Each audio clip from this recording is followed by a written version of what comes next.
Hello friends, welcome back to my channel. I hope आपने अपनी simulated rank देख ली होंगी। दिल्ली यूनिवर्सिटी ने अपनी सिमुलेटेड रैंक आउट कर दी है, रिलीज कर दी है, तो आप अपनी सिमुलेटेड रैंक देख सकते हैं। एंड बहुत सारे स्टूडेंट का क्वेश्चन है, दी हमारी सिमुलेटेड रैंक बहुत कम आई है, क्या हमारा एडमिशन इसी के बेस पर होगा या हमें अपनी जो इसके बाद प्रेफरेंस चेंज विंडो ओपन होगी, हमें सिमुलेटेड रैंक देख के अपनी प्रेफरेंस चेंज विंडो में चेंजेस करने चाहिए, या सिमुलेटेड रैंक हमारी गुड है, एवरेज है, कैसी है सिमुलेटेड रैंक, कितनी होनी चाहिए सिमुलेटेड रैंक, ये हमें पता नहीं है। तो कितनी सिमुलेटेड रैंक हमारी होनी चाहिए ये हमें बता दो। तो सबसे इंपॉर्टेंट मैं आपको सिमुलेटेड रैंक बताती हूँ। तो जो अभी आपकी सिमुलेटेड रैंक है, ये सिमुलेटेड रैंक आपकी फाइनल सिमुलेटेड रैंक नहीं है, या आपकी कोई फाइनल रैंक नहीं है। ये एक्सपेक्टेड रैंक होती है गाइज, ये प्रिडिक्टेड रैंक होती है जो दिल्ली यूनिवर्सिटी आपको देता है। फॉर एग्जाम्पल, बहुत सारे स्टूडेंट ने बीकॉम ऑनर्स फिल किया होगा, आपने भी बीकॉम ऑनर्स फिल किया होगा।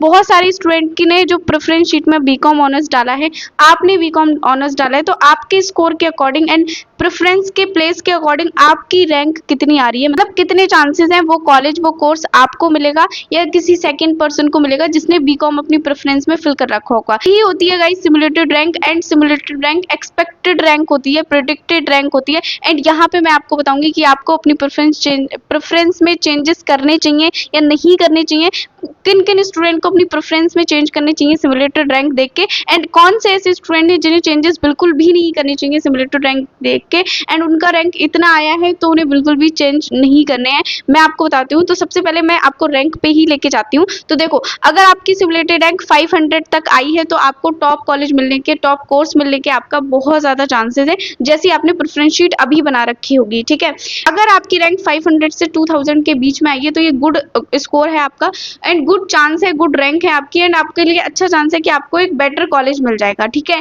आपको टेंशन लेने की कोई जरूरत नहीं है, एंड प्रेफरेंस चेंज करने की, रीऑर्डर करने की, रीअरेंज करने की कोई भी जरूरत नहीं है। अगर आपका स्कोर 2000 से लेके 5000 के बीच में है, आपके डिसेंट चांसेस हैं, आपको भी अपनी प्रेफरेंस चेंज नहीं करनी गाइज। एंड जो कोर्स आपने स्मार्टली तरीके से अगर अपनी प्रेफरेंस शीट बनाई है तो जो कोर्स जहां रखा है वो उसे वहीं रहने देना। ठीक है, अगर आपकी प्रेफरेंस अगर आपकी रैंक 10,000 से लेकर 15,000 के बीच में है, 15,000 के बीच वाले स्टूडेंट्स को एडमिशन मिलना पॉसिबल है, बट उन्हें ऑफ कैंपस मिलेगा गाइज। फर्स्ट राउंड में ऑफ कैंपस मिलने के ज़्यादा चांसेस हैं। एंड अगर इससे भी ज़्यादा आपकी रैंक आई है तो भी आपको डरना नहीं है गाइज, क्योंकि ये एक्सपेक्टेड रैंक है दिल्ली यूनिवर्सिटी की, कोई फाइनल रैंक्स नहीं है। फॉर एग्जाम्पल, बहुत सारे स्टूडेंट ने अभी अपनी सिमुलेटेड रैंक देख ली होंगी, एंड अगर वो सारे ही स्टूडेंट अगर अपनी प्रेफरेंस में रीऑर्डर करते हैं एंड उसके बाद अगर दिल्ली यूनिवर्सिटी आपको अगर दोबारा से देता है सिमुलेटेड रैंक, तो उसमें भी बहुत ज्यादा डिफरेंस आपको देखने को मिलेगा। इसीलिए बहुत सारे स्टूडेंट चेंजेस करेंगे, तो आप चेंजेस मत करना, आप कम चेंजेस करना। अगर आपको चेंजेस करने हैं, फॉर एग्जांपल किसको चेंजेस करने हैं मैं बताती हूँ। अगर आपने दो ऐसे कोर्स फिल किए हैं जिसमें आपकी दो सेम रैंक आई है, मतलब आपने बीकॉम और इकोनॉमिक्स दो कोर्सेज फिल किए हैं, दोनों में आपकी 500 रैंक आई है, तो दोनों में से जो आपको टॉप लग रहा है, अगर आपने इको को ऊपर पहले प्रायोरिटी दे रखी थी बट आपको ऐसा लग रहा है नहीं बीकॉम में भी मेरे काफी अच्छे चांसेस है, तो बीकॉम ऐसे टॉप पे रख देना। तो जिसमें अगर आपकी सिमिलर सी रैंक आई हो, कम थोड़ी सी ज्यादा आई हो, उसके अकॉर्डिंग अगर आप कोर्स को ऊपर नीचे करना चाहो तो कर सकते हो, वरना आपको कोई ज्यादा चेंजेस नहीं करने गाइस। ठीक है, इवन आपकी 15,000 रैंक से भी ज्यादा आई है, मतलब 15,000 के अंदर आई है, तो आपको कोई भी कोर्स को ऊपर नीचे नहीं करना। आपने जिन कोर्सेज को प्रायोरिटी दी है उन कोर्स को प्रायोरिटी देना, क्योंकि कंफर्टेबल कोर्स को नीचे करना बहुत ज्यादा प्रॉब्लमेटिक हो सकता है गाइज, एंड ये बहुत बड़ा रिस्क होगा अगर आप सिर्फ सिमुलेटेड रैंक देखने के बाद अपने फेवरेट कोर्स को नीचे कर देते हो एंड कोई भी कोर्स को आप ऊपर कर देते हो। तो ऐसा आपको बिल्कुल भी नहीं करना है, आपको अपने फेवरेट कोर्स ऊपर ही रहने हैं,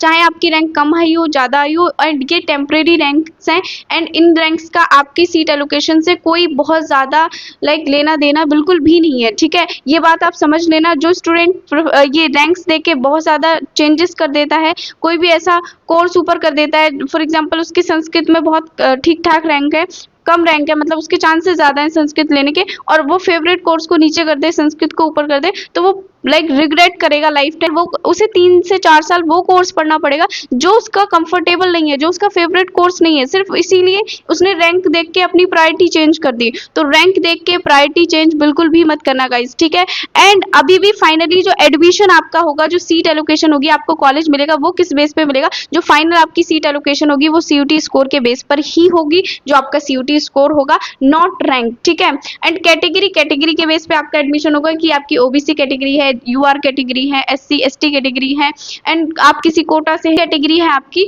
उसी के बेस पे आपकी कट ऑफ जाएगी, उसी के बेस पे आपको कॉलेज मिलेगा, ठीक है। एंड थर्ड इसमें सबसे इंपॉर्टेंट है गाइज प्रेफरेंस लिस्ट, जो आपकी अभी करंट प्रेफरेंस होगी, या आपने अगर सिमुलेटेड रैंक देखने के बाद अपनी प्रेफरेंस चेंज कर ली होगी, चेंज करेंगे आप तो उसके बेस पे आपको सीट एलोकेट होगी। तो फाइनल सीट एलोकेशन इस बेस पे होती है, तो इसीलिए प्रेफरेंस शीट में कुछ ज्यादा चेंजेस नहीं करना, अगर आपने स्मार्ट स्ट्रेटजी के साथ अपनी प्रेफरेंस शीट ऑलरेडी बनाई है तो, ठीक है।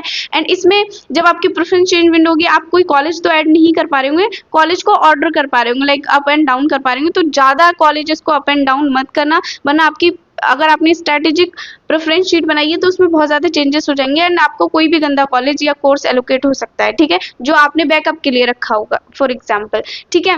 एंड यहाँ पे सीट अवेलेबिलिटी सबसे ज्यादा इंपॉर्टेंट होता है गाइस, जिस कोर्स में जितनी सीट अवेलेबल होंगी, जिस कॉलेज में जितनी सीट अवेलेबल होंगी, आपको वो कोर्स एंड कॉलेज मिलेगा। तो final seat allocation in 4 factors पे डिपेंड करती है, ना कि आपके पूरे रैंक पे डिपेंड करती है। इसीलिए अगर आप रैंक देख रहे हैं तो रैंक को बहुत अच्छे से देखो, बट बहुत ज्यादा टेंशन नहीं लेनी, रैंक देख के आपका एडमिशन हो जाएगा, एंड आपका एडमिशन इन 4 फैक्टर पे बेस्ड है, ना कि आपके रैंक पे बेस्ड है। इसीलिए प्रेफरेंस शीट में ज्यादा चेंजेस मत करना गाइस। इससे रिलेटेड कोई भी डाउट हो, कोई भी कंफ्यूजन हो तो कमेंट में लिख देना, मैं एक एक कमेंट का रिप्लाई करती हूँ, मेरा रिप्लाई आप तक पहुंच जाए, इसलिए चैनल को सब्सक्राइब कर लेना। एंड आज मतलब 12 जुलाई को मैं 10:30 PM लाइव आऊंगी, तो अगर आपका कोई भी क्वेश्चन है रैंक से रिलेटेड कि आपके इस कोर्स में रैंक आई है, आपको प्रेफरेंस का रीऑर्डर करना चाहिए या नहीं करना चाहिए, तो आप वो सारे डाउट वहां पे पूछ सकते हैं, मैं एक एक कमेंट का रिप्लाई करूंगी गाइज। एंड वीडियो को लाइक कर देना, ताकि स्टूडेंट अपनी रैंक देख के बहुत ज्यादा चेंजेस ना करें अपनी प्रेफरेंस शीट में, एंड बहुत अच्छे से पहले समझ लें कि उन्हें चेंजेस करने चाहिए या नहीं करने चाहिए। एंड गाइज लाइव में आना मत भूलना, मिलते हैं नेक्स्ट वीडियो में।